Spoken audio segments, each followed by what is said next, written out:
Hi, how are you? How you doing? Okay.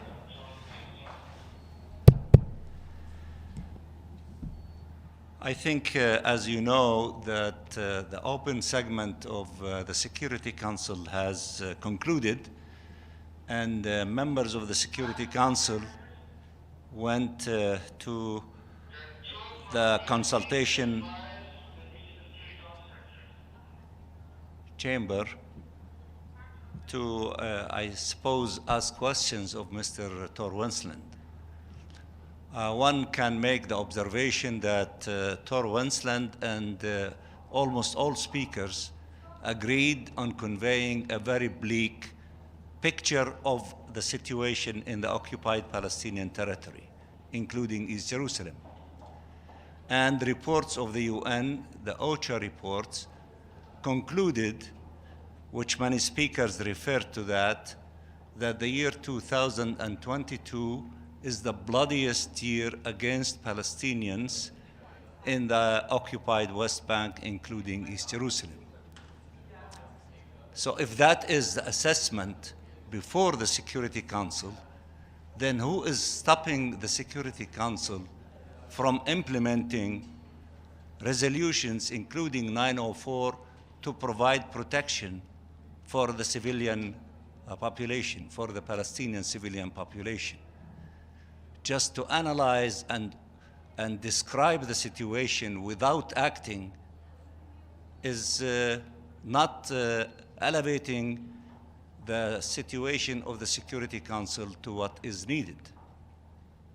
And if many to say that they want a political horizon, which we agree with them, and that we should open doors for meaningful peaceful processes that would lead to the end of occupation and the actualization of the two-state solution, then there are many options. One, which was proposed by President Abbas several times before the Security Council and the General Assembly, to convene an international conference to begin the process that would lead to the implementation of the consensus in the Security Council for having two-state solutions on the basis of the 1967 borders and on the basis of international law and relevant UN resolutions, so that we can have peace based on justice and the will of the international community. But the Security Council, which is the mighty force, the most powerful force in the UN for the maintenance of international peace and security, is to describe without acting is pathetic. And it is not elevating itself to what needs to be done. We, the victims, the Palestinians, every time we try to urge them to act on the basis of their resolutions and international law, and they don't act. And when we put before them initiative such as the calling for an international conference to have a political horizon, or to recognize and to admit the state of Palestine so that we can act on the consensus on the two states, we find parties blocking such efforts. But yet they reiterate, we are committed to the two-state solution. If you keep repeating it, and we see the occupying forces, the Israeli occupying forces, destroying the two-state solution before our eyes without you doing anything to defend and protect the two-state solution, these words become meaningless. They do not have the force and power and the intentions as people who say them. Now, of course, the big elephant in the room, which they did not refer to it, is why is this year the bloodiest? Why is people are frustrated everywhere, including in the Security Council itself? The reason is extremism on the side of the Israeli occupying side is in the increase. Because when you have the largest number of Palestinian civilians killed in the West Bank and East Jerusalem since 2005, it is as a result of the increase of extremism on the Israeli side, whether the settler extremism, settler terrorism, or the forces that won the election in Israel itself, including fascists, who will be, once we see the results of the formation of the new Israeli government, there will be fascists holding cabinet positions in the Israeli side, which means that this extremism and this increase of the attacks against the Palestinian people will increase. The Security Council has to act, and it has to act to protect the Palestinian people, has to act in not dealing with fascists who will be in the Israeli government, and has to act in order to open doors for meaningful political process, which means that the Security Council has to act in a different way that they have demonstrated so far, because the situation will move from bad to worse. It will deteriorate further, and points as they were raised by Tor Wensland, while they are good in abstract, unless they are acted upon them, and other ideas, including the ones that I referred to in terms of protection and political horizon, will be just only words that will not deal with the situation as it is deteriorating before our eyes.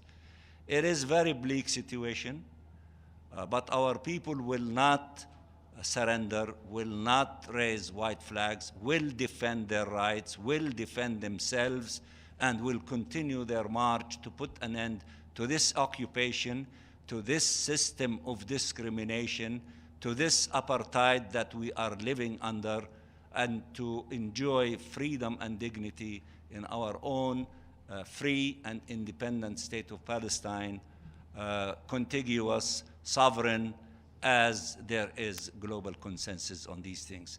I am terribly sorry to share these things with you on the eve of moving into the holiday, but this is the reaction of the Palestinian side.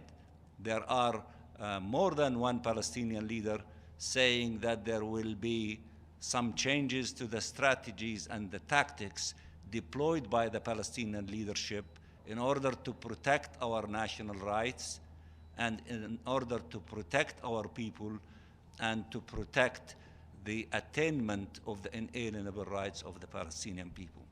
I don't think that there is need for questions. One question.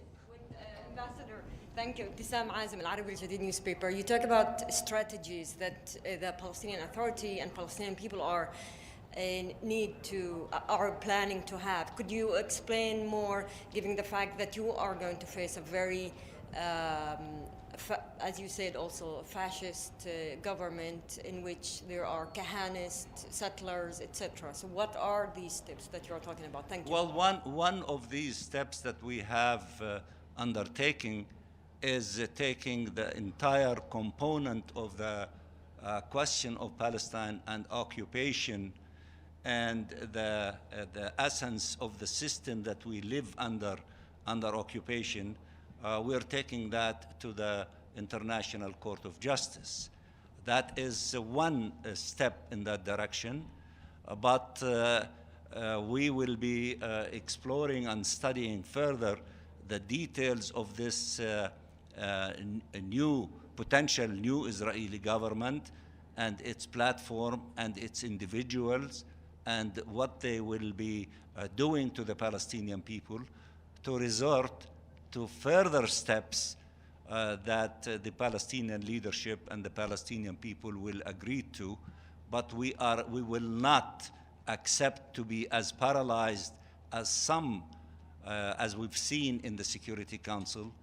It is our duty to keep coming up with creative ideas and these are peaceful ideas, legal ideas, political ideas, and diplomatic ideas to defend ourselves in this compound in the United Nations, Of course, the leadership and our people will take the necessary steps and the strategies and the tactics as it relates to the life and defending our people in the occupied territory, including East Jerusalem. Thank you. Ambassador, why is the United States not supporting Navi Pilay's Commission of Inquiry?